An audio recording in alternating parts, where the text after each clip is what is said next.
At una ho sa ating mga balita, nagsimula na ngayong araw ang mga pagpupulong para ho sa ASEAN Summit 2017. Mahigpit na seguridad ang pinapatupad ngayon sa paligid po ng PICC para matiyak ang kaligtasan ng mga delegado. Samantala, nakatakda namang dumating mamayang hapon ang leader ng Brunei Darussalam para po sa kanyang state visit at pagdalo na rin sa ASEAN Summit.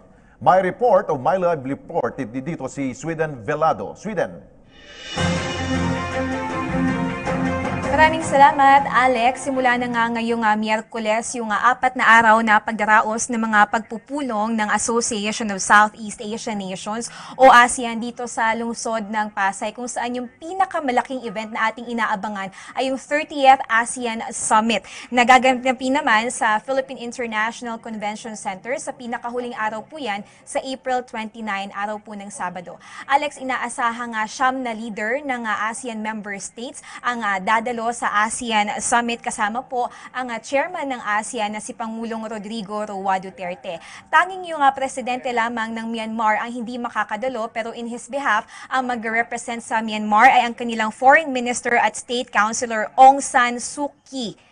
At pinakaunang ASEAN leader nga na darating sa bansa, gaya ng nabanggit mo kanina, ay ang Sultan ng Brunei Darussalam, His Majesty Sultan Hassanal Bolkiah. Alas 6:45, inaasahang lalapag ang kanyang eroplano sa NAIA Terminal 3 para na rin sa kanyang unang state visit sa bansa sa ilalim ni Pangulong Duterte. Alex, unang nagkita yung dalawang leader nang bumisita naman si Pangulong Duterte sa Brunei, Oktubre noong nakaraang taon. Samantala, nitong umaga, nagkaroon na ng meeting of the Committee of Permanent Representatives to ASEAN sa Philippine International Convention Center. Sa PICC rin po nakatakda nga gawin yung iba pang mga high-level meetings ng ASEAN.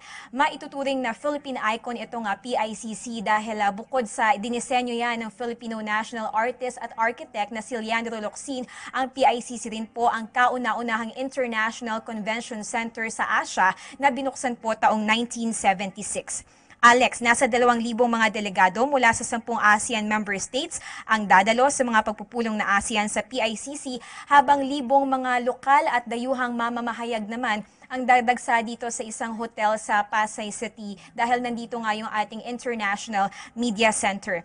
Para matiyak naman na hindi po makakaabala yung ASEAN events sa publiko at sa trapiko, itinaas na po ng Metro Manila Development Authority ang number coding scheme isang araw bago ang 30th ASEAN Summit sa Friday po yan sa buong Metro Manila, maliban po sa mga lungsod ng Makati at Las Piñas.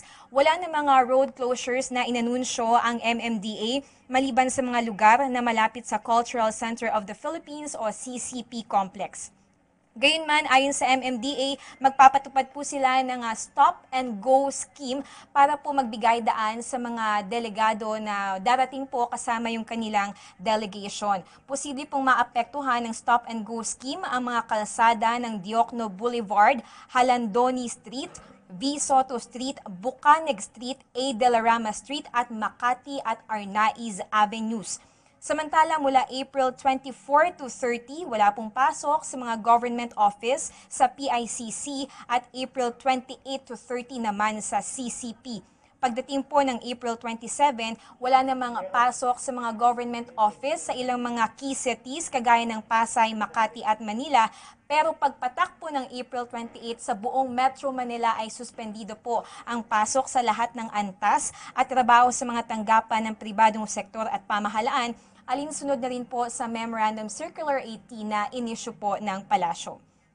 Alex, tatlong issue yung posibleng talakayin sa mga pagpupulong ng ASEAN. Una riyan yung paggawa ng Code of Conduct para sa West Philippine Sea at yung ASEAN integration, maging yung patuloy na paglaban sa terorismo dahil maliban sa Pilipinas ay pangunahing suliranin din yan na nararanasan ng Malaysia at Indonesia. Sa ngayon, ang inaabangan po natin ay yung pagdating naman ng ASEAN Senior Official Meetings Leaders, Director Generals at yung kanilang mga deputies dahil mamayang alas 7 po ay magkakaroon din ng welcome dinner para sa kanila.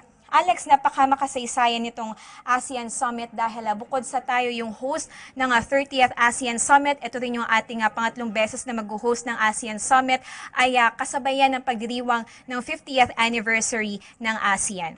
At ang paalala nga po sa publiko ay para maging updated ay bisitahin po yung website na www.asean2017.ph. Balik sa'yo, Alex. Okay, Sweden, nabanggit mo nga kanina na inaasahan na darating ang leader ng Brunei Darussalam later this evening. What about yung ilang pang mga leader ng siyam pang mga bansa? Kailan ang dating nila? Alex, ang nabigay pa lang sa atin na schedule sa ngayon ay yung pagdating ng leader nga ng Brunei, pero inaasahan na magkakaroon pa yan sa mga susunod na araw bukas at bago talaga yung araw ng ating ASEAN Summit, which is sa Saturday nga yan, April 29. Alex? Okay, maraming salamat sa iyo, Sweden Velado, live po dyan sa Conrad Hotel.